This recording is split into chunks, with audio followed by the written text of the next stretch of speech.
queridos amigos e irmãos, tanto os encarnados como os desencarnados. Deixa eu fazer uma explicação. Vocês perceberam que eu falo amigos e irmãos? Por quê, né? Porque nem sempre um irmão é amigo, né? Não é verdade? A gente diz isso, né? Isso eu aprendi com uma pessoa uma vez, porque eu fiz essa pergunta por ele. O Hamilton Davi que tinha esse costume. Ele, Hamilton, me fala, por que você fala, né? Oh, se são amigos, são irmãos, se são irmãos, são amigos, né? Nem sempre um irmão é amigo. Por isso que eu falo irmãos, amigos, né? Então, mas nós aqui, graças a Deus, além de irmãos, né? Porque nós somos irmãos em fé. E somos amigos, né? Também, graças a Deus, né? É a nossa família. E são todos bem-vindos, né? Principalmente aqueles, eu sempre costumo dizer, aqueles que chegam pela primeira vez. Por quê? Quando a gente chega pela primeira vez no local, a gente fica meio ressabiado. Como é que vai ser? Será que é assim? A gente está acostumado de outra forma, né? Aqui vocês não precisam ter essa preocupação, não, viu? É como a gente encontrasse a família, né? Fim de semana, né? Quando tinha minha mãe, a avó também, porque veio da avó, depois foi para a mãe, encarnada. Então a gente se reunia de domingo, né? De domingo a família inteira por lá, né? E era gostoso, né? Aquela macarronada quando tinha, se não tinha também, era visita. E assim somos nós, é a nossa família. Então, pelo menos uma vez por semana a gente se encontra. E é tão bom a gente se ver, né? Entre irmãos, né? É gostoso. E a gente diz então, para aqueles que chegam pela primeira vez, se sintam bem à vontade, não se acanhem em abraçar, beijar, porque nós somos irmãos e como tais temos que externar esse carinho que temos no coração, né? Então é com muita alegria que a gente sempre tem essa oportunidade de conversar com vocês. Mas tudo bem, hoje quem vai conversar de verdade com vocês não sou eu não, né? É o Raul. Vocês lembram que a Isaura pegou no braço, né? É assim, a Isaura é um caso, né? Mas esses bons amigos, bons trabalhadores de Jesus, eles nunca deixam de estar à disposição. Tendo a oportunidade, eles vão correndo e com grande satisfação. O Raul é muito amigo, muito conhecedor, e a gente fica muito feliz quando tem a oportunidade de ouvir, porque não é sempre que a gente tem essa oportunidade, né? Mas muito bem. E essa manhã, vamos chegando, meus irmãos, pode chegando, sentando. Isso. Muita alegria.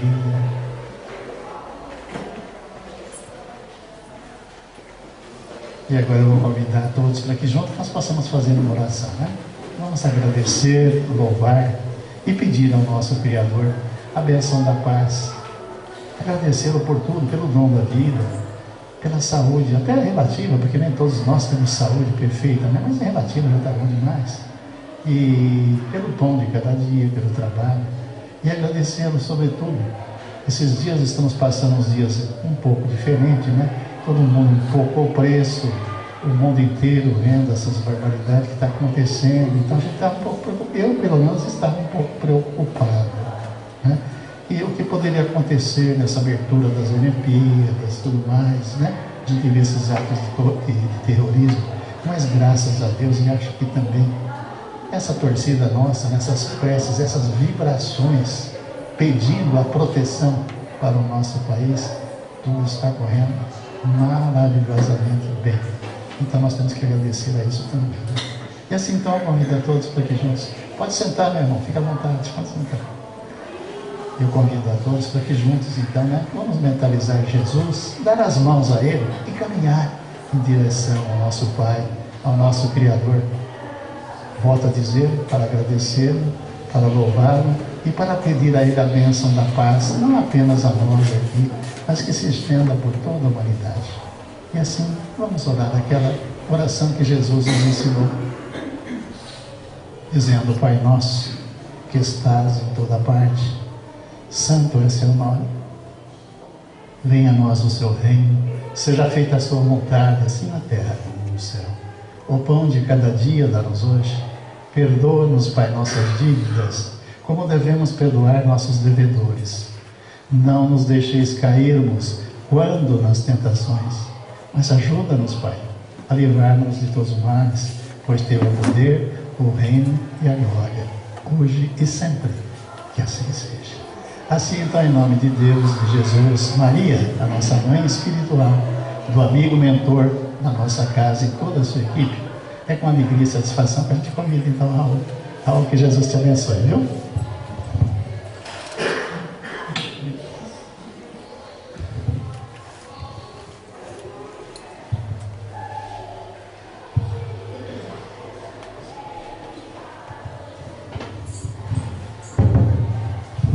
Bom dia a todos.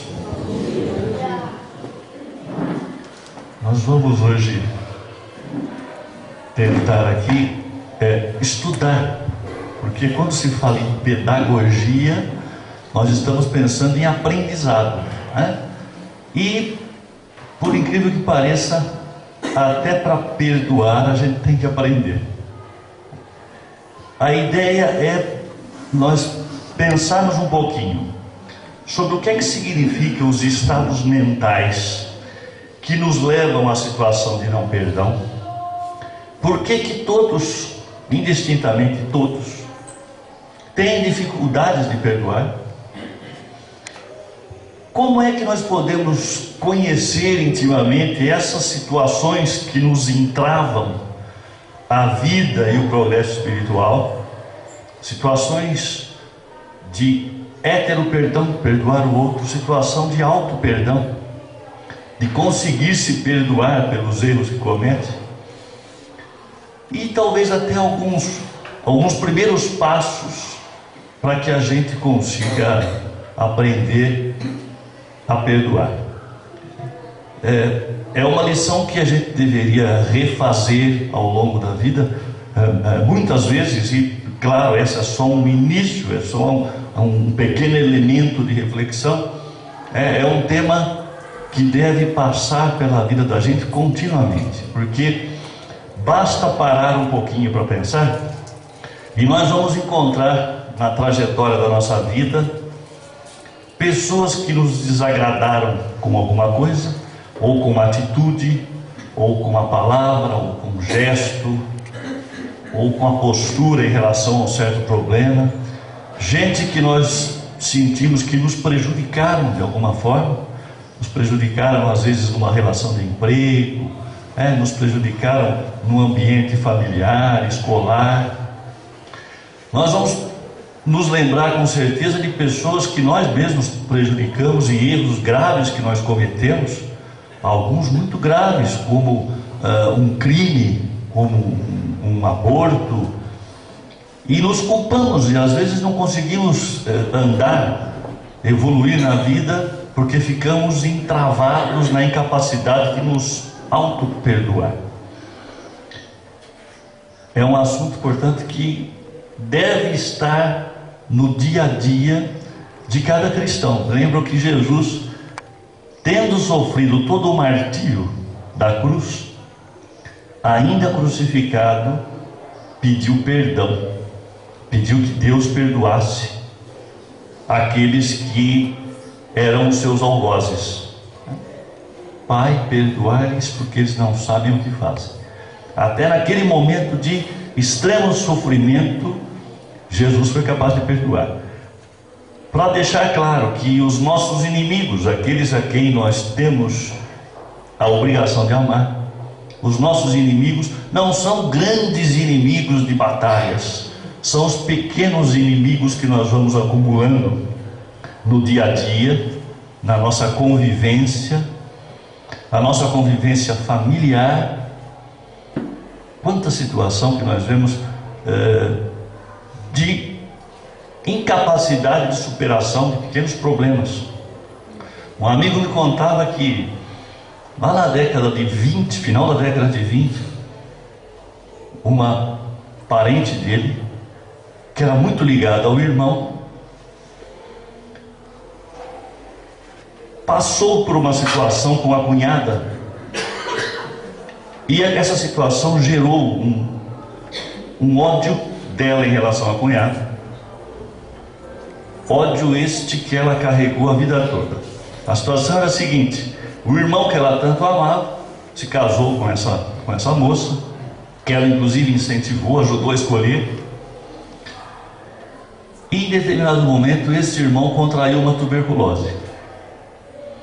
E essa moça que havia casado com ele com medo de se contaminar pela tuberculose, não se aproximava dele. Então ele, agonizante na cama, chamava por ela, e o máximo que ela fazia era chegar na porta do quarto. E quem cuidou dele foi essa irmã, cuidou até a morte. E quando ele desencarnou, ainda no mesmo dia, ela olhou para a cunhada e falou: eu nunca vou te perdoar. E as duas tiveram uma experiência encarnatória longa, viveram muitos anos. Mais de 50 anos foram vizinhas. E em 50 anos nunca mais falaram uma com a outra. É uma situação de incapacidade de perdoar que levou a vida toda. A vida toda.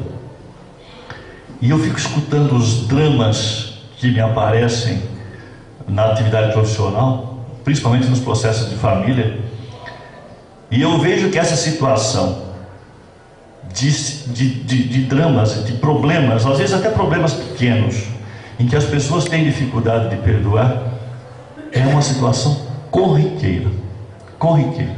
Acontece na vida de um número imenso de pessoas. E nós, se analisarmos detidamente a nossa própria situação, vamos encontrar pequenos inimigos que nós fomos acumulando, coisas que não nos descem pela garganta, e aquela frase de nunca vou te perdoar por isso aparece na boca de muita gente. Desde os tempos mais antigos sempre se entendeu que o perdão estaria associado à redenção do homem, que aquele que conseguisse ser perdoado ou perdoar iria se libertar. Daí porque se diz que o outro nome do perdão é liberdade. Os judeus, para conseguir o perdão das suas faltas, sacrificavam animais nos altares, ou até transferiam as suas culpas para um bode, levavam esse bode para o deserto e o abandonavam lá, porque eles acreditavam que se esse bode desaparecesse, as faltas desapareceriam com ele.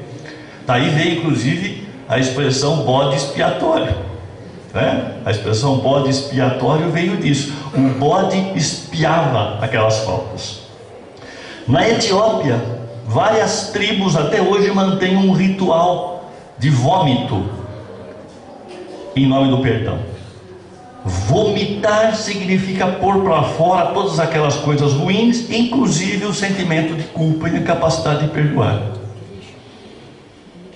Os cananitas que habitavam onde atualmente é a Palestina, os cananitas sacrificavam pessoas, para conseguir o perdão.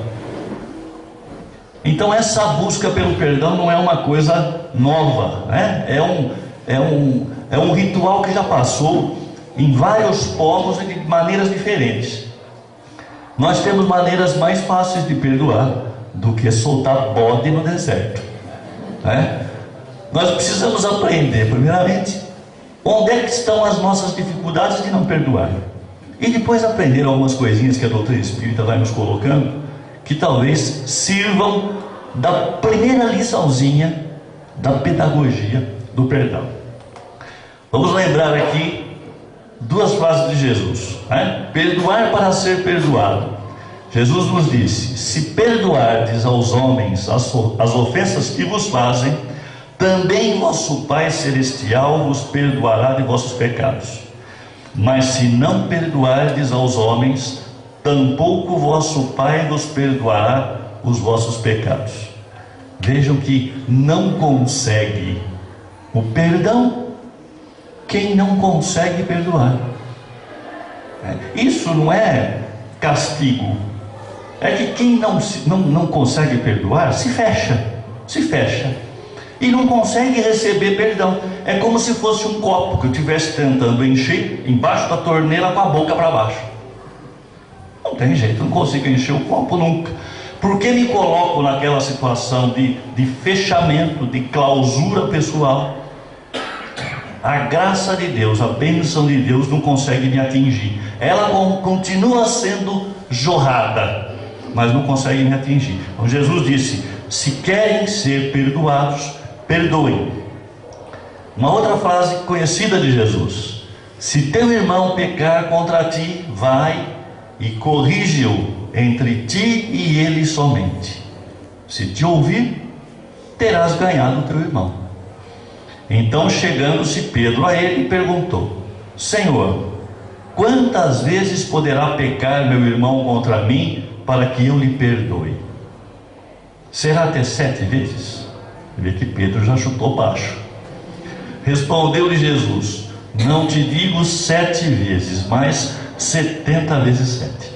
Um trecho muito conhecido, né, do Evangelho de Mateus. Esse 70 vezes 7, uma linguagem figurada de Jesus, né? Eu cheguei até a fazer conta, né? Mas não adianta fazer a conta, porque na verdade esse 70 vezes 7 é uma expressão de Jesus assim: olha, perdoe a perder de vista, perdoe sempre. Essa é a ideia. Mas parece que Jesus nos pede alguma coisa muito difícil. Tem um senhorzinho aqui da cidade que tem quase 100 anos de idade, e ele tem um problema com uma vizinha. Ele já esteve na promotoria conversando comigo pelo menos umas 10 vezes sobre esse mesmo caso. E uma coisa assim, uma coisa pequena, uma picuinha.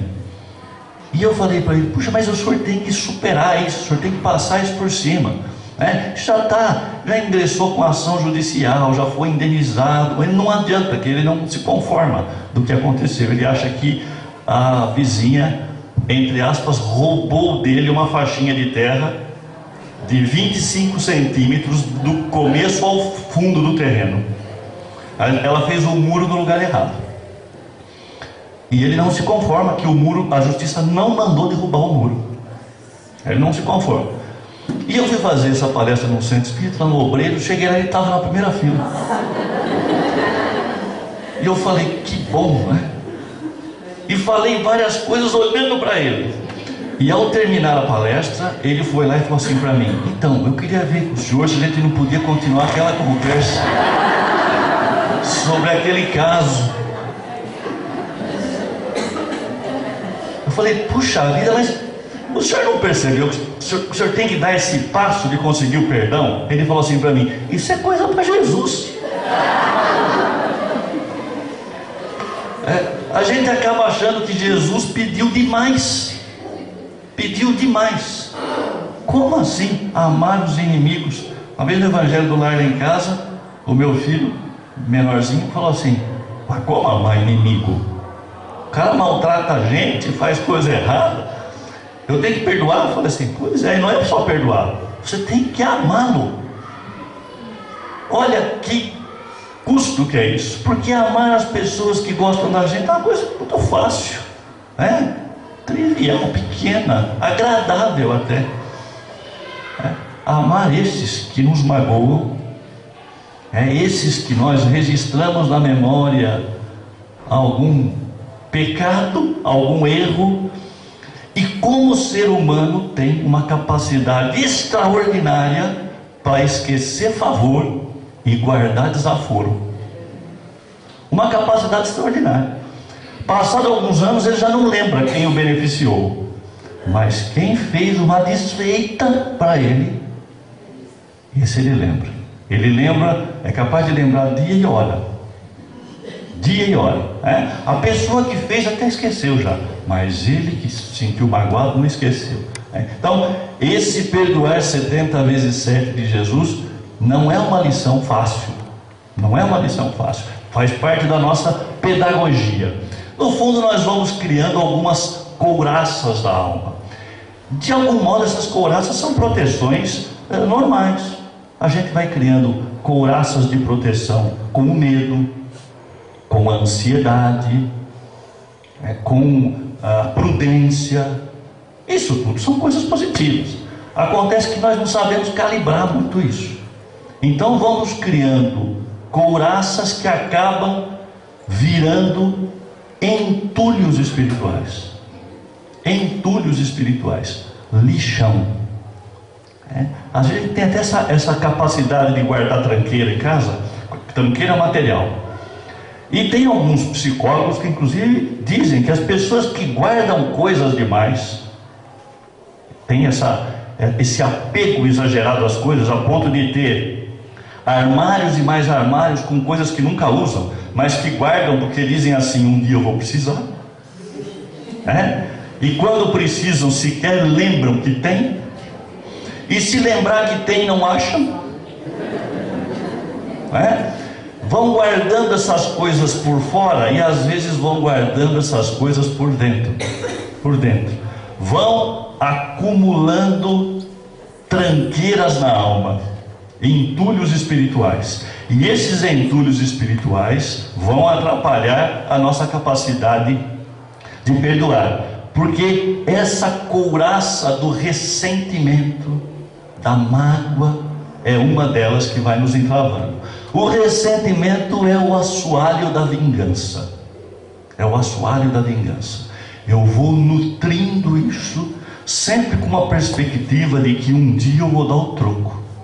Vai chegar a hora, porque vingança é um prato que se toma frio. É isso? Vingança é um prato que se toma frio. Eu vou esperar, vai chegar um momento em que vai aparecer na minha frente, eu vou falar: tá vendo? Você lembra o que você me fez? Você lembra o que eu passei na sua mão? Agora chegou a minha vez, a vez de dar o troco. É a persistência no caminho da amargura, da cobrança, da sensação de amor ferido. Olha como todas essas sensações, como todos esses estados da alma estão relacionados com o nosso orgulho, estritamente com o nosso orgulho. Porque somos orgulhosos, nós acabamos acreditando que o desaforo é muito maior. Você já viu a pessoa fazer isso comigo? Como assim? Será que não percebe a minha importância, quem eu sou? Quem você está pensando que eu sou? Frase repetitiva. Porque o orgulho é uma das nossas grandes chagas. A doutrina espírita nos fala disso, do egoísmo e do orgulho. Nós vamos criando essa sensação de cobrança. Por que será que nós resistimos em perdoar? Eu tentei achar aqui alguns motivos que talvez sirvam para a grande maioria. Por que nós temos essa resistência? Por que nós temos essa dificuldade? Primeiro motivo: porque nós somos naturalmente egoístas. Pensamos demais na gente, pensamos pouco no outro, e como não temos essa aptidão para perceber que o outro é tão ou mais importante do que a minha pessoa, do que o meu orgulho, como nós não temos essa facilidade, nós nos colocamos acima das pessoas e achamos que o que recebemos delas foi uma indignação, ou o que recebemos de nós mesmos, porque os nossos próprios erros que não conseguimos perdoar. Temos uma tendência de criar carteiras de cobrança, que com o passar dos anos tornam-se os nossos tesouros. Com ele justificamos os nossos pecados, os nossos vacilos, as nossas misérias. Essa carteira de cobrança que a gente vai formando com o tempo nos dá até um certo conforto na hora de não perdoar. Ela fala assim: não, mas eu fiz porque ela mereceu, eu fiz porque eu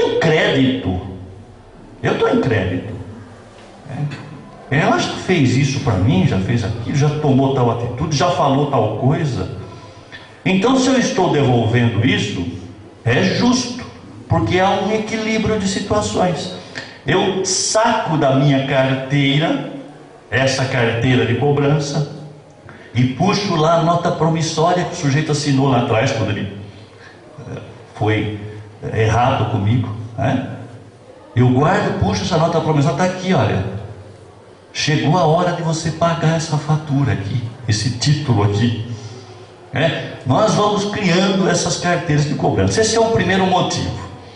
Um outro motivo: porque nós pensamos que se perdoarmos, o outro vai manipular a nossa vida. Mas se eu perdoar, ele vai perceber que eu sou fraco, e se ele perceber que há fraqueza, aí ele monta nas minhas costas. perdoar. Eu tenho que demonstrar para ele que eu sou forte. Que eu sou forte. E essa fortaleza é que me impede de perdoá-lo. Perdoar, sentir que eu não perdoo, para ele tem que ser uma coisa natural. Porque eu sou forte, eu não posso demonstrar fraqueza em momento algum. Perdoar não significa abrir mão das minhas defesas, da minha dignidade. Eu devo impor limites. Passividade não é sinônimo de mansidão. Vejam a violência doméstica. A mulher que todo dia apanha do marido. Será que perdoar significa manter aquela situação indefinidamente?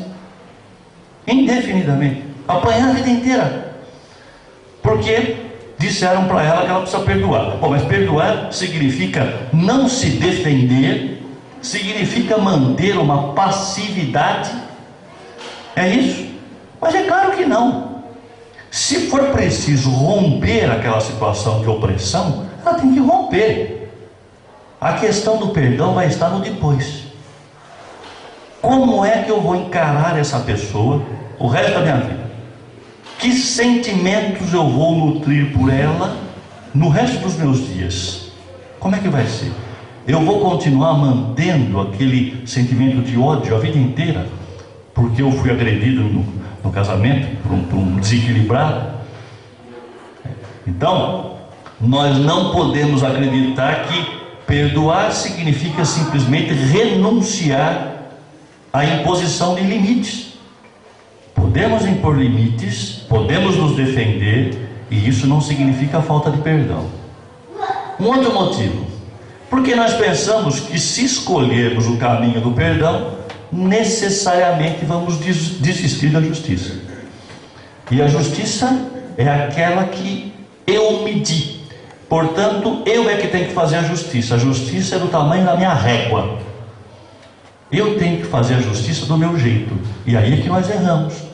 Porque quando nós perdoamos, nós não estamos desistindo de fazer justiça. Porque nesse sentido, Deus, que é Pai e que é misericordioso, para usar a primeira frase da bem-aventurança, Deus que é misericordioso, não nos priva, não nos retira da responsabilidade pelos nossos atos. Porque se perdoar fosse simplesmente renunciar a qualquer responsabilidade pelo que fizemos, ninguém voltava aqui para pagar os seus erros. Ninguém. Ele dizia assim: Deus é totalmente misericordioso, significa Ele esquece tudo que você fez de errado e você só reencarna aqui sempre só para ser feliz e para ter facilidades. É assim? Não é assim, não é porque Deus castiga. Isso não é castigo de Deus, isso é débito que nós contraímos. Nós mesmos aqui é que contraímos esses débitos. E voltar e resgatar esses débitos, principalmente num plano desse que é de expiação e de provas, não significa que o perdão de Deus não se aplicou. Deus foi tão misericordioso que me permitiu voltar. Isso que eu tenho que enxergar, né? Me permitiu voltar. Me permitiu voltar sucessivas vezes, porque Ele tem muita paciência com os meus erros.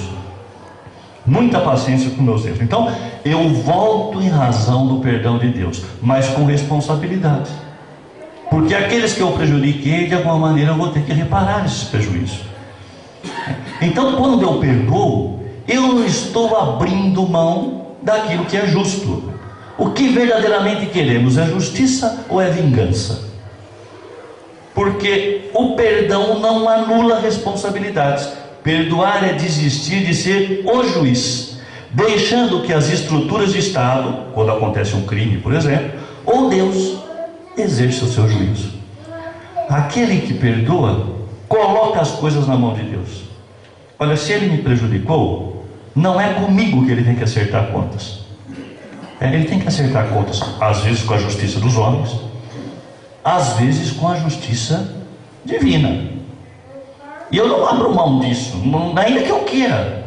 Se eu disser assim: olha, eu não quero que ele sofra nenhuma consequência pelo que ele me fez. Não, mas ele provocou um movimento que aciona a lei de causa e efeito. E essa lei de causa e efeito se opera inexoravelmente, contra ele inclusive. Então, ainda que eu perdoe, tem consequências pelo que ele fez. A justiça hoje em dia trabalha com uma ideia de justiça terapêutica. Não sei se vocês já ouviram falar disso. Aproximação de vítimas ou parentes das vítimas e as pessoas que cometeram um crime, principalmente esses crimes mais violentos. A mãe de uma vítima se aproximando da pessoa que matou seu filho, por exemplo. Olha que passo que tem que se dar para chegar num ponto desse. Colocar de frente a frente o sujeito que foi violentado, às vezes esfaqueado, vítima de um estupro. A justiça, com o mediador, coloca frente a frente essas pessoas. E as cenas que a gente assiste em relação a isso são de impressionar. Pessoas que você acredita que não têm sensibilidade alguma, porque cometeram um crime tão grave, tão atroz, né? E que choram na frente da vítima ou dos seus familiares e são capazes de pedir perdão. E que dificuldade que tem para uma mãe que perdeu um filho ficar de frente a frente com o assassino do seu filho e tentar perdoá-lo. Que dificuldade que é isso. Mas quando a pessoa não faz um movimento desse, não consegue dar esse salto, não importa a pena que o outro vai cumprir, vai chegar um momento que ele vai sair, vai levar a sua vida, e aquele que não soube perdoar vai continuar sempre achando que a pena foi pequena, foi cumprida muito rápida, e que ele deveria ser punido de novo, de preferência com a morte. Será que isso faz mal para o sujeito que cometeu o crime? Será que é para ele que essa dificuldade, esse ódio mantido durante tanto tempo faz mal? Eu lembro lá em Matão uma família que esteve envolvida no linchamento de uma pessoa. Teve uma época que Matão, não sei se vocês lembram, alguns anos atrás, Matão teve alguns desses episódios, gente que foi arrancada de dentro do fórum e linchada na frente do fórum. E essa família que se envolveu, que meio que encabeçou esse movimento, tinha sempre uma preocupação. Eles conseguiram linchar um, o outro não. O outro não foi levado no fórum naquele dia.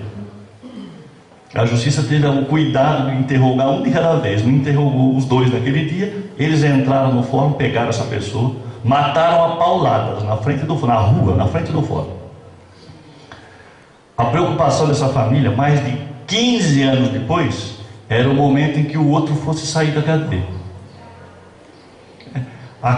Aquela insegurança de acreditando sempre que aquela pessoa ainda ia voltar para cometer crime, e se não tinha um jeito de segurá-lo preso pro resto da vida, se não tinha um jeito de exterminá-lo lá dentro do presídio. Que situação de tensão que uma pessoa dessa viveu nos 15 anos. Eu pensei comigo, quando ele me falou isso, eu pensei que a pena foi compartilhada. Um ficou preso lá no físico, na situação de restrição de liberdade, privação de liberdade, e o outro ficou preso na tela mental, o tempo todo repetindo aquela cena do crime que ele cometeu com o outro parente desse que estava preso, repetindo as cenas mentais que vitimizaram o seu parente. Era o pai de uma pessoa que coordenou esse movimento de linchamento. Será que não seria o caso de colocar essas pessoas frente a frente, depois assim, passado anos, pelo menos para a pessoa perguntar: por que você fez isso? Olha o que você fez na minha vida. A pessoa sentia a desgraça, o tamanho da desgraça que ela provocou, que não foi simplesmente tirar a vida, era um taxista, não simplesmente tirar a vida do taxista, mas toda a situação, todo o drama que ele gerou para a família ao longo de anos, e que nunca mais ia se consertar, nem que ele ficasse preso o resto da vida. Que dificuldade que é perdoar num caso desse, num caso de muita gravidade. Então nós não temos que abrir mão da justiça. Vocês já pensaram se na atividade profissional do promotor, do juiz, cristãos, eles tivessem que aplicar de modo absoluto a regra do perdão? Ninguém era condenado. Aliás, ninguém era nem processado. Você acabou de cometer o crime, mas então, perdoai os vossos inimigos. Está todo mundo perdoado, pode ir embora. Alvará de soltura viria acompanhado de uma cláusula de perdão. Está perdoado.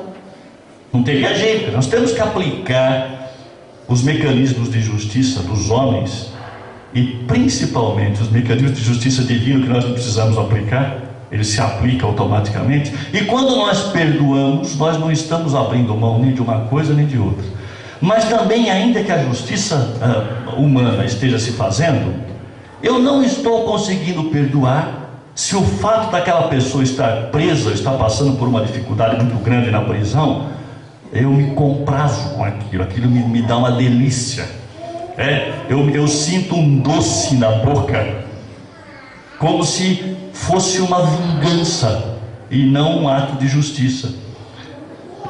Será que verdadeiramente queremos justiça ou queremos vingança?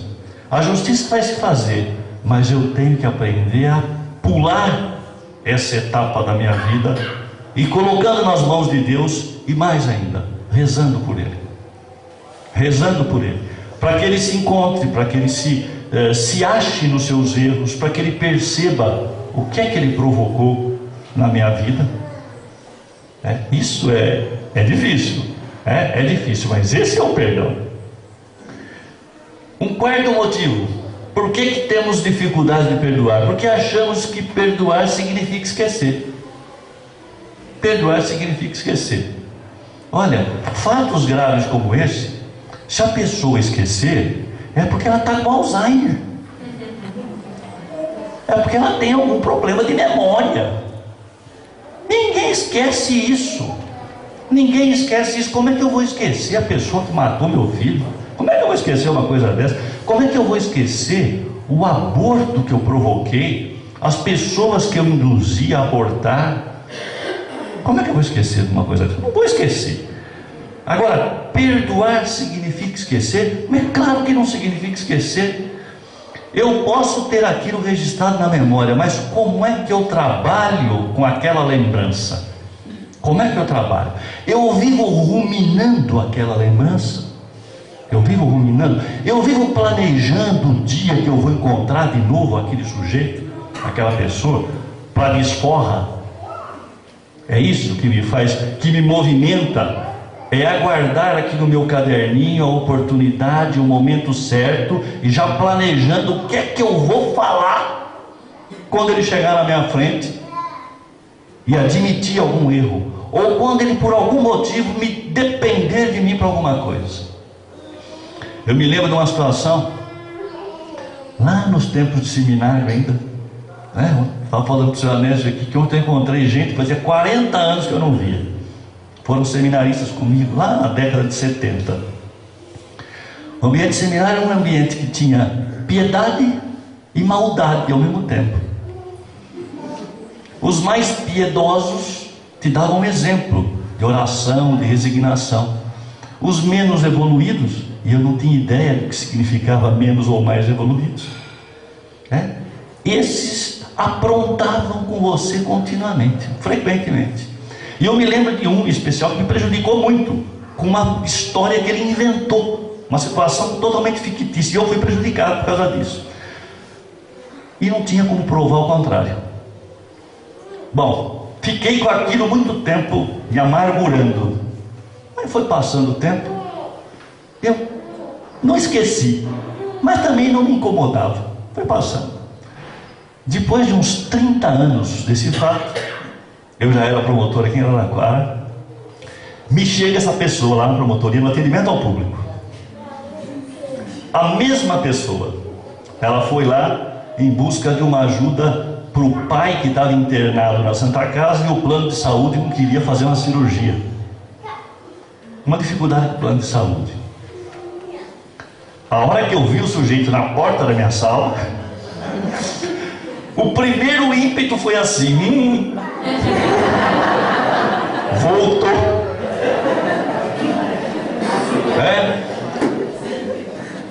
Falou assim: agora eu vou falar assim, você não se lembra? Ao mesmo tempo eu escutei, deve ser meu mentor espiritual. Falou para mim assim: olha, a vassoura está aí, varre o entulho. Chegou a hora de você varrer esse entulho para fora. O sujeito entrou e eu fiz de tudo que eu podia para ajudá-lo, para resolver a situação do pai dele, e consegui. Não falei nada para ele do que tinha acontecido. Olha, eu ajudei seu pai, mas lembra o que você fez para mim? Absolutamente nada. Foi difícil para eu fazer isso. Não foi fácil, não. Eu não sou esse ser evoluído. Foi difícil. Eu fiz aquilo com uma dificuldade tremenda. Mas eu senti que depois que ele já foi embora, que o problema tinha sido resolvido, tinha saído um caminhão de lixo da minha psique. Ali eu varri de vez para fora aquele entulho. Consegui me libertar daquilo. Por isso que o outro nome do perdão é liberdade. Isso é verdade. Consegui me livrar daquilo.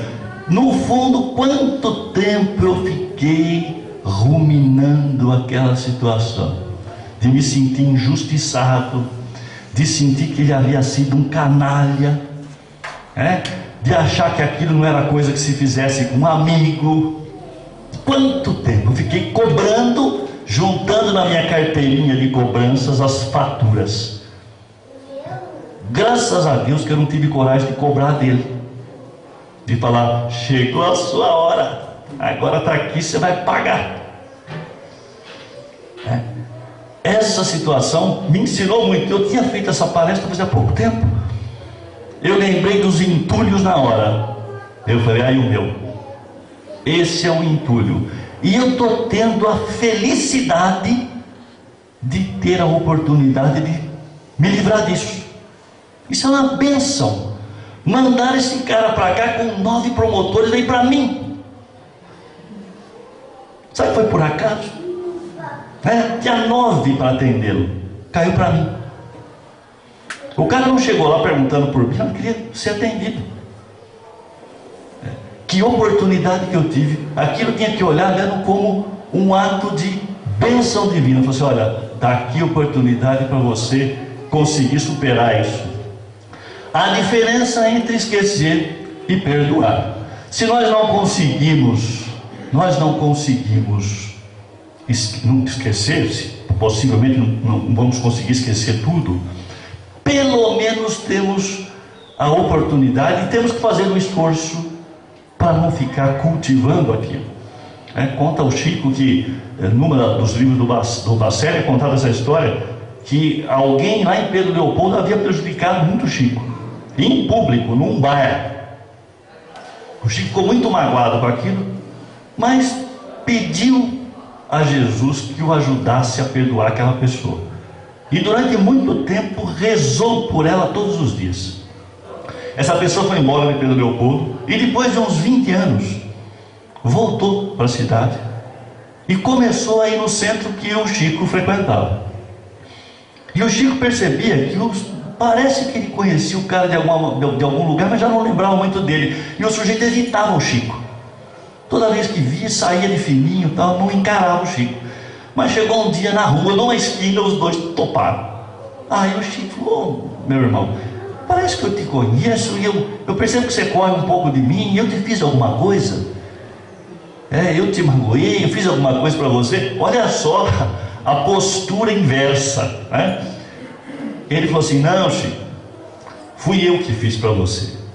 E relembrou aquele fato lá de 20 anos atrás. O Chico falou assim, e a hora que ele foi falando, aí eu fui lembrando que realmente tinha acontecido aquilo, mas que, como eu havia pedido para Jesus, para que ele me libertasse daquela mágoa, ela já tinha sido varrida para fora. Eu tive uma vaga lembrança do que ele falou, e eu falei para ele: poxa, ó, isso já está superado, eu te quero como amigo, você perdoa também se eu te magoei de alguma maneira, talvez eu tenha até te levado a tomar essa atitude. Conseguiu passar por cima, mas é um comportamento que exige muito da gente, exige muito da gente. E talvez as pessoas que são preocupadas com esse momento de evolução, esse passo, é que conseguem fazer isso. Olha só o enorme peso do ressentimento. Quem carrega mágoa, acumula mágoa, fica assim, arrastando uma bolona de ferro, ou então fica que nem esse burro aqui, olha, no ar, não consegue andar na vida, nada do que faz dá certo, não evolui, doença que não sara, problemas que não encontra solução, doença que passa em tudo quanto é médico, não aparece de onde vem, fica patinando lá, fica lá no ar, porque carregamos, fomos acumulando tanta culpa, tanto ressentimento, que virou uma carga insuportável, estamos travados na vida. O ressentimento é um fardo que aumenta a cada dia, é uma espiral descendente, de cima para baixo, que leva a mágoa e a dor do consciente ao inconsciente, que é o grande depósito dos nossos entulhos. Olha só como é isso: mágoa e dor, esse MD, mágoa e dor, de cima para baixo. Durante um certo tempo ele circula no nível consciente, daqui a pouco ele passa para o nível do nosso inconsciente, e nós vamos retroalimentando essa mágoa, e ele vai se depositando lá no fundo do poço do nosso inconsciente. E aí, quando a gente fica doente, não sabe por quê. Por que nós estamos doentes? Fomos retroalimentando isso cada vez que lembramos, cada vez que aquilo nos vem, nos volta à memória, e que nos dá aquela sensação de mal-estar outra vez, por relembrar aquele fato. Esse é o caminho da amargura. As consequências físicas: palidez cutânea, aumento da pressão, taquicardia, aumento da glicose sanguínea, a hiperglicemia, o aumento dos hormônios de estresse, adrenalina, noradrenalina, cortisona, tudo isso afeta o nosso físico. Priorização de sangue para os órgãos vitais e músculos. No momento do acontecimento tem tudo isso. E depois, quando vamos relembrando, parte dessas consequências voltam a aflorar. Vamos bombardeando o nosso físico com situações de estresse, que, claro, vão ter uma consequência. É um verdadeiro veneno que a gente vai tomando continuamente.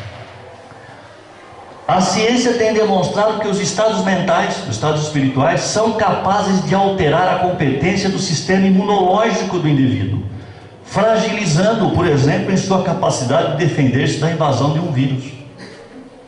Olha só, até o sistema imunológico é afetado.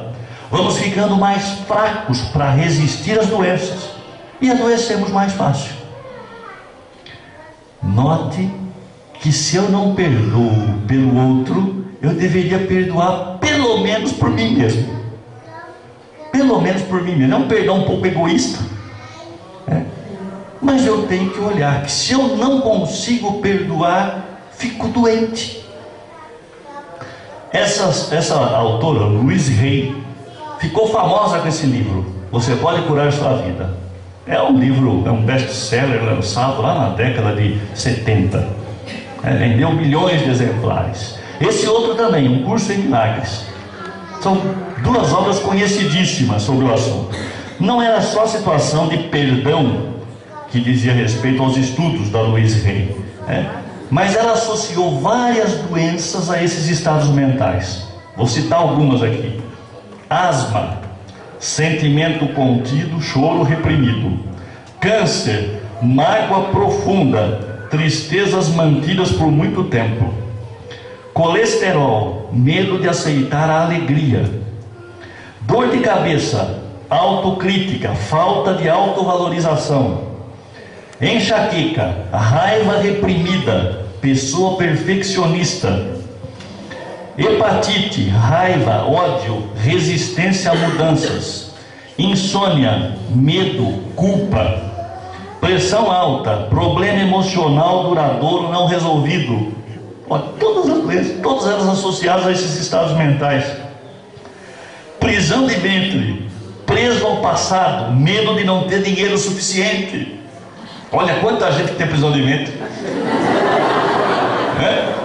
Sempre achando que o dinheiro não vai dar, é pouco. Por isso que os laboratórios vendem tanto remédio para prisão de ventre. Rins, medo da crítica, do fracasso, do desapontamento, sinusite, irritação com pessoa próxima.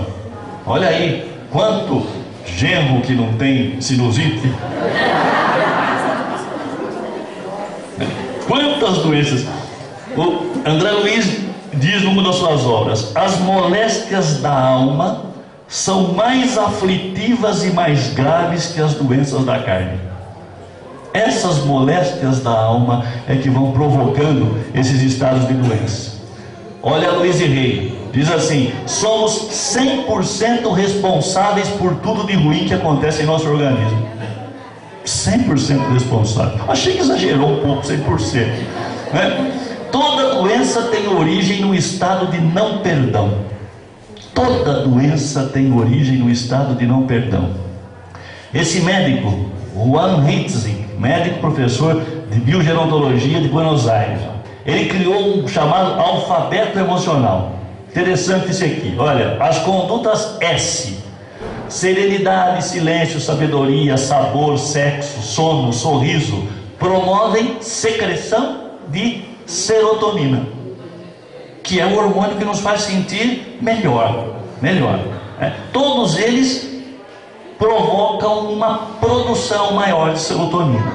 Enquanto que as condutas R: ressentimento, raiva, rancor, reprovação, repressão, resistência, facilitam a secreção do cortisol, um hormônio corrosivo para as células e que acelera o envelhecimento. Só o estado mental. Ele usou aqui de um artifício linguístico para fazer isso, mostrando que alguns sentimentos provocam bem-estar, outros sentimentos provocam doença. Coisa que, no mesmo sentido daquilo que a doutrina espírita está cansada de nos repetir. Olha, as condutas S são atitudes A: ânimo, amor, apreço, amizade, aproximação. Enquanto que as condutas R trazem atitudes D: depressão, desânimo, desespero, desolação. Como é que a pessoa se coloca diante da vida? Isso não é só a questão do perdão, é até de dificuldade de compreender o sofrimento, as dificuldades da vida, a falta de dinheiro, os reveses que a vida vai nos colocando, As consequências perispirituais: se não bastasse os males físicos, provoca também males perispirituais. Tirando a imprevidência, a imprudência e a falta de higiene, todas as patologias derivam da relação profunda do espírito e seus campos energéticos mais profundos, que vão aos poucos se manifestando no corpo. Frase de André Luiz em Evolução em Dois Mundos. Tirando a imprevidência, o cara não toma cuidado, a imprudência, erros que às vezes são por falta de atenção, e falta de higiene, também conhecida por porquice. Tirando essas três situações, o resto, todas as patologias derivam da relação entre os campos energéticos e o corpo físico. Transportamos esses problemas até para depois da morte. Quem não consegue perdoar, leva na bagagem as consequências disso. Nem a morte termina com isso. Olha, a mágoa transporta doenças de uma encarnação para outra. Por quê? Porque nós vamos provocando esses danos no perispírito. E o perispírito, olha lá, está espírito, perispírito, corpo. Esse perispírito vai plasmar o novo corpo. Então aquela dificuldade que eu tive, que me provocou um problema no pulmão, eu vou carregar de uma encarnação para outra. Quantas encarnações você vai ter asma? Quantas encarnações você vai ter câncer? Porque eu não consegui resolver aquilo numa encarnação, não consegui me purificar daquilo.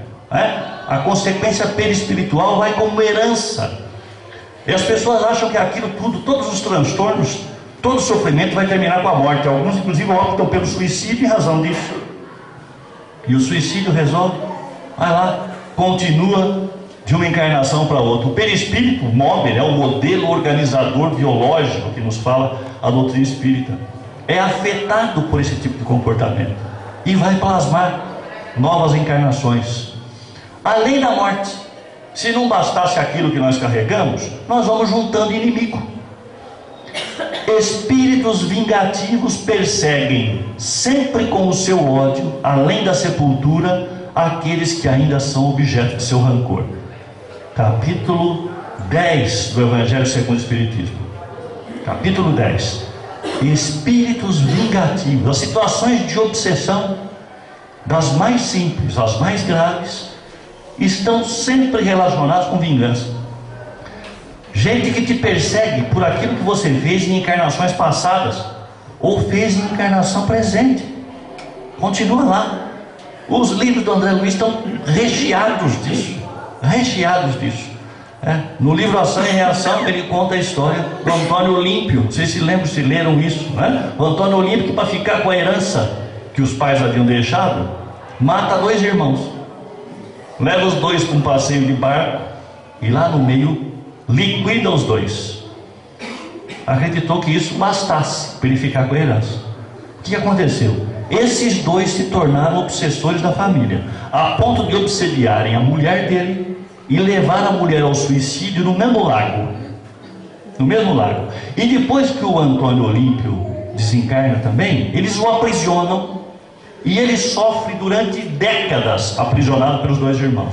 E quando o Antônio Olímpio consegue ser capturado por uma equipe de salvamento e levado por uma colônia de tratamento espiritual, eles 2 vão para a casa onde viveu o Antônio Olímpio, obsidiar o filho dele, porque diziam: nós temos que botar na cabeça dele que ele tem só que ajuntar dinheiro, mas não gastar, porque esse dinheiro é nosso, não é dele. E o sujeito vivia uma situação tensa em relação à fortuna, só queria juntar, abarrotar o cofre de coisa, e a família passava necessidade, obsediado por eles, né? O planejamento reencarnatório para isso: voltaria o Antônio Olímpio agora como filho do seu filho, a esposa do Antônio Olímpio reencarnaria e os 2 iriam receber por filho esses 2 irmãos dele, para deixar fortuna para os 2. Até em termos materiais a reparação ocorreria, né? Só que para isso, para um trabalho desse, tem toda uma década de preparação, pelo menos, né? Depois de tudo que eles passaram, espíritos vingativos que vão te perseguir além da sepultura. Quem não perdoa fica emperrado, sobrecarregado, estagnado na vida emocional, psicológica, espiritual, não amadurece, não evolui, torna-se prisioneiro do seu passado e das suas dores. Vamos tentar aqui alguma coisinha para a gente aprender a perdoar. Posso ter mais uns 15 minutinhos? Vamos tentar dar uns passinhos. O que é que eu posso fazer para tentar aprender a perdoar? Primeiras lições, né? Os primeiros passinhos. Nas mãos de Deus, Deus pode fazer a reciclagem dos nossos entulhos. Eu não preciso ficar carregando sozinho. Vinde a mim, vós que estáis sobrecarregados, e eu vos aliviarei. Não foi isso que disse Jesus? Colocar nas mãos de Deus. Eu não preciso carregar isso. Coloque nas mãos de Deus. Olha, isso, se tiver que ter alguma consequência, é por conta de Deus, não sou eu que vou carregar isso. Se colocar nessa postura psicológica de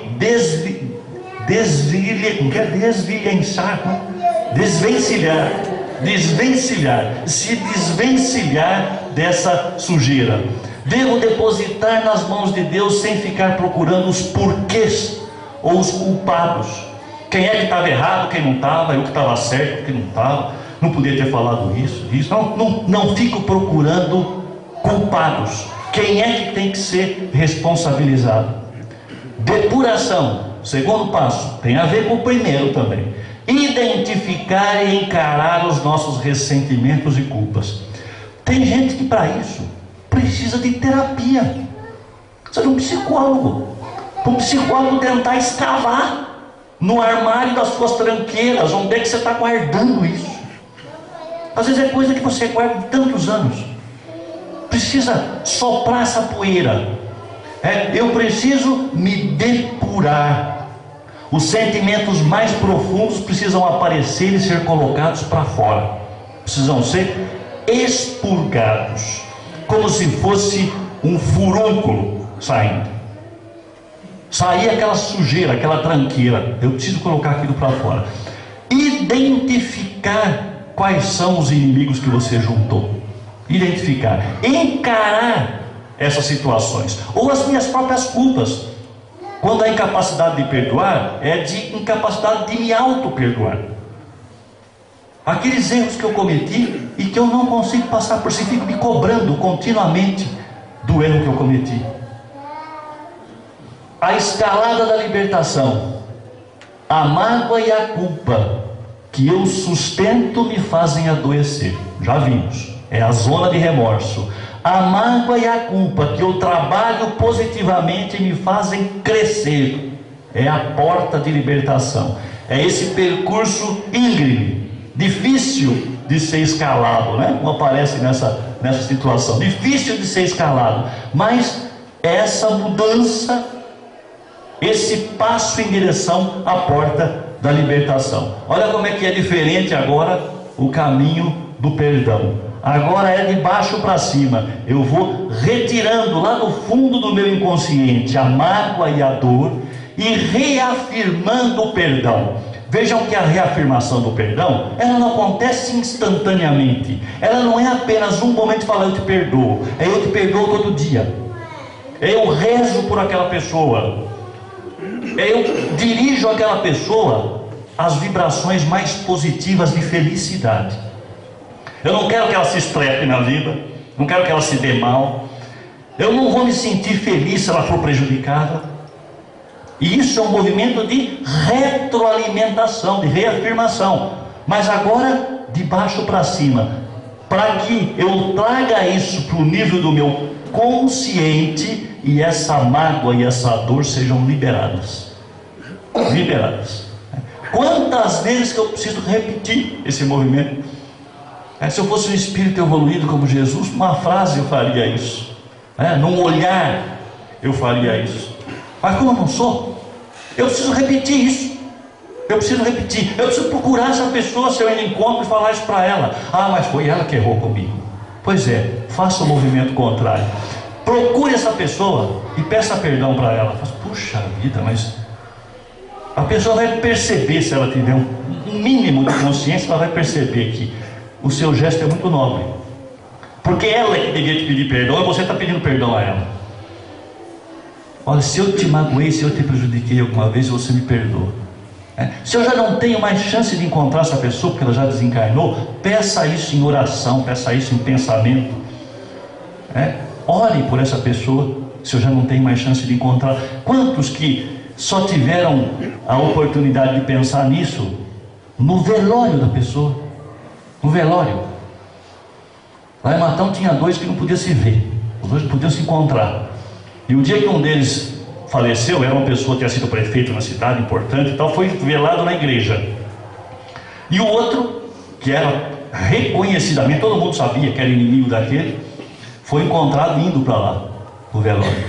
Encontraram com ele e falou assim: o senhor veio ver aqui seu amigo?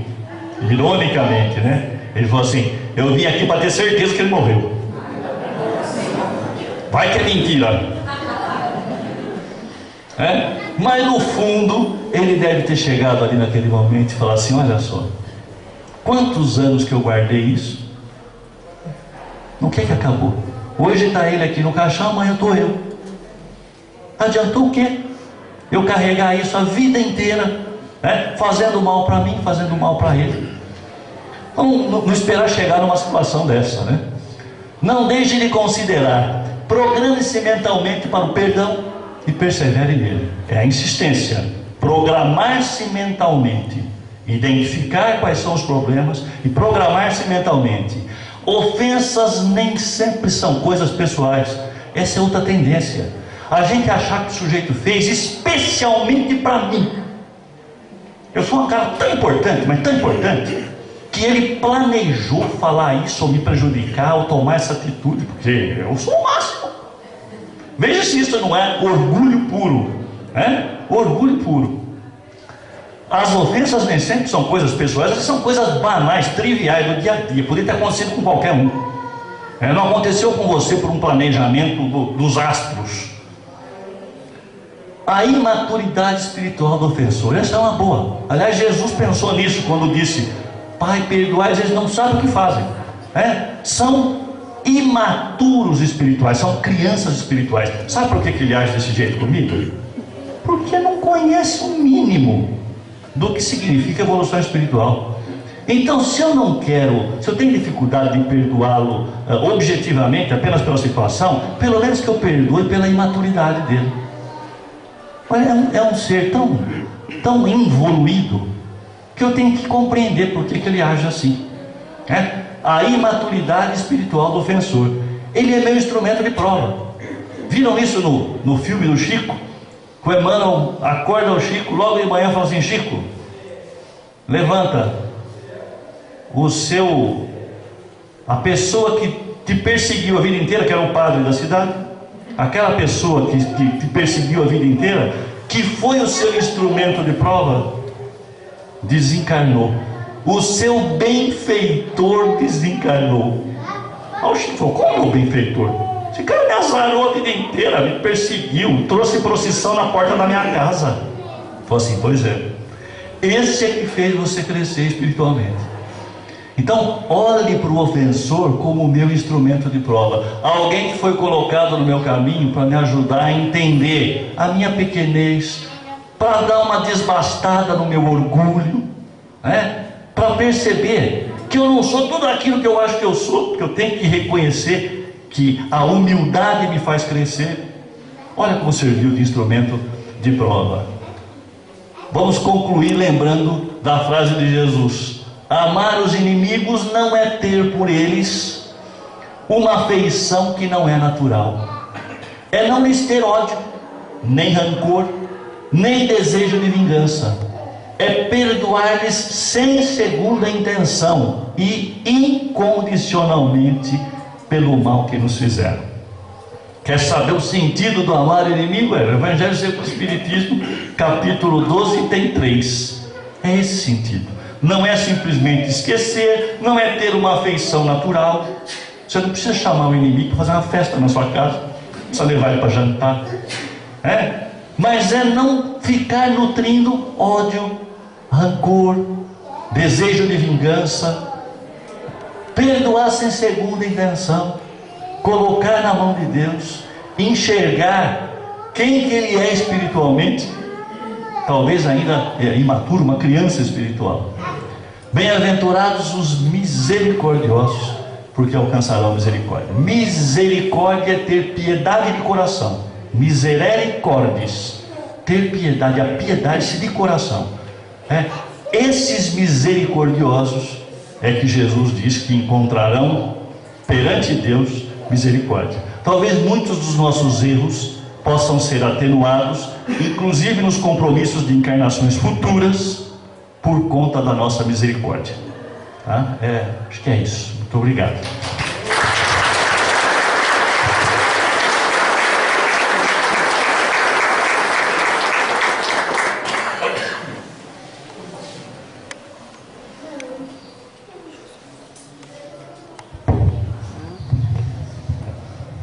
Muito bem. Obrigada, Raul, mais uma vez, pela lição que nos trouxe essa manhã. Olha, alguém tem alguma coisa contra mim aí? Perdoa. O Raul falou que tem que perdoar. Pois é. Quem não perdoar agora não pode mais alegar ignorância, hein, gente? Agora é comprometimento. Tudo bem. Tem alguns avisos. O Raul estava preocupado com o horário, né? De ter ultrapassado o horário. Gente, eu falo que o mais difícil é a gente sair da cama. Saiu da cama, depois, ao almoço, ele paga, qualquer coisa, não tem problema. Né? E aí vai. O aviso é o seguinte: domingo que vem, às 9 horas também, tem a palestra. Deixa eu ver se eu lembro o nome dele. É Antônio Perri de Carvalho, é isso? O presidente da USE de São Paulo? Antônio Perri de Carvalho. É ele mesmo que vem. É o presidente da USE do estado de São Paulo. Ele estará aqui conosco fazendo a palestra. Não percam. É a primeira vez que ele vem. Outro aviso. Os livros que eu falei lá da Céu Azul, que eu falei no domingo passado, já estão à disposição, viu gente? R$15 mesmo. E eu peguei alguns volumes a mais. Além daqueles que encomendaram, que já está lá marcado, também tem alguns outros volumes à disposição de quem quiser. Venho avisar também, nós temos aqui na casa um grupo de artesanato.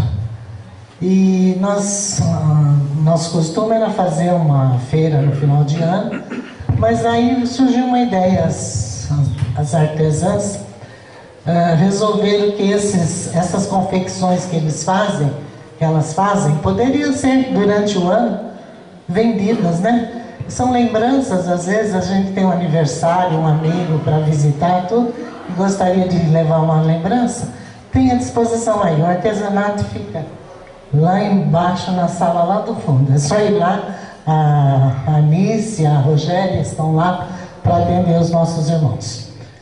Domingo que vem é Dia dos Pais, né? Então aproveita o artesanato, tem o livro, tem o artesanato, mas aí vocês poderiam perguntar, mas no artesanato o que tem para os pais? Será? Quem lembrou aí? Pano de prato, avental. Então tem também, gente. Você me perdoa? Então tem. E temos também o brechó, né? Às vezes as pessoas vêm para o portal e não conhecem direito a casa, não sabem o que tem aqui. Nós temos aqui, vindo aqui a primeira porta à direita, um tesouro ali, o brechó da Raquel. Nós temos aqui que a gente, de vez em quando, a gente encontra algumas pessoas e fala, nossa, como você está chique hoje. A pessoa vira assim, é do brechó. Falei, olha só que maravilha. São assim, coisas lindíssimas, vem aí. R$5, gente, se paga um pouquinho mais, R$10, mas R$10 é a peça muito, muito boa. E outro dia fui num evento, lá no Nenê, lembra do filme? Fui lá e uma pessoa, cheguei, nossa, que coisa linda sua roupa. Como que é uma marca famosa que tem da França? Hã? Sim, é quase igual. É uma marca francesa famosa, não é? Também não é um outro. Yves Saint Laurent? Talvez seja. Ele falou a marca, né? Falei, que beleza, tá podendo, né? Lógico, brechó. Lindíssima a roupa. Então, dá uma visitadinha ali. Eu sou prejudicado, eu vou lá, não tem nada. O que será, não? Gente gorda não muda o guarda-roupa? Tudo bem, vamos. Tinha outro aviso para dar? Se tiver também, depois eu dou. Tem jornal lá, Tribuna Espírita. Tem alguns exemplares ainda novos lá embaixo, viu gente? É de graça. É de graça, o jornal é de graça. Meus irmãos médios passistas, por favor, vamos nos posicionando para atender os irmãos que precisam ainda, né? Do atendimento através do passe. Eu fico feliz aqui na casa, gente, eu tenho observado ao longo do tempo, frequentei outras casas, trabalhei em outras casas, e eu verificava que no final da palestra, o número de pessoas que iam para a aplicação dos passes era muito grande. E aqui na casa, eu tenho percebido que a maioria vai embora sem tomar passe. É uma notícia negativa? Não, é positiva, maravilhoso. Então é sinal que as pessoas vêm realmente para aprender, para assim, receber os conhecimentos e colocam em prática, porque maravilha. Então vamos lá. Mas se precisar do passo, nossos irmãos estão aí prontos para atender. Enquanto eles se posicionam, vamos fazer o encerramento, agradecendo a Deus mais uma vez a bênção que nos proporcionou, enviando nosso irmão Raul, nos trazendo esses conhecimentos, aprendendo hoje a perdoar. Que possamos, colocar em prática esses ensinamentos sempre que necessário for. Obrigada, Jesus, obrigada, Pai de misericórdia, e que essas bênçãos possam se reverter também em favor dos nossos irmãos que aqui não puderam estar nessa manhã, mas que eles sejam encontrados onde estiverem e recebam por parte dos emissários de Jesus essas graças que nós estamos recebendo. Tenhamos todos uma ótima semana, no convívio familiar, no convívio com os amigos e, por que não, no convívio com os nossos supostos inimigos. Que possamos praticar a lição que recebemos nessa manhã, para que comecemos a acelerar um pouquinho mais o nosso progresso espiritual. E assim, agradecendo a Deus, usamos como instrumento a prece que Jesus nos deixou, dizendo: Pai nosso que estais nos céus, santificado seja o vosso nome. Venha a nós o vosso reino, seja feita a vossa vontade, assim na terra como no céu. O pão nosso de cada dia nos dai hoje, perdoai as nossas ofensas, assim como nós procuramos perdoar a quem nos tem ofendido. E não nos deixeis cair em tentações, mas livrai-nos de todo mal, porque vossos são o reino, o poder e a glória para todos sempre. E que assim seja, Senhor, que assim seja. Um bom domingo a todos e até de repente, se Deus quiser.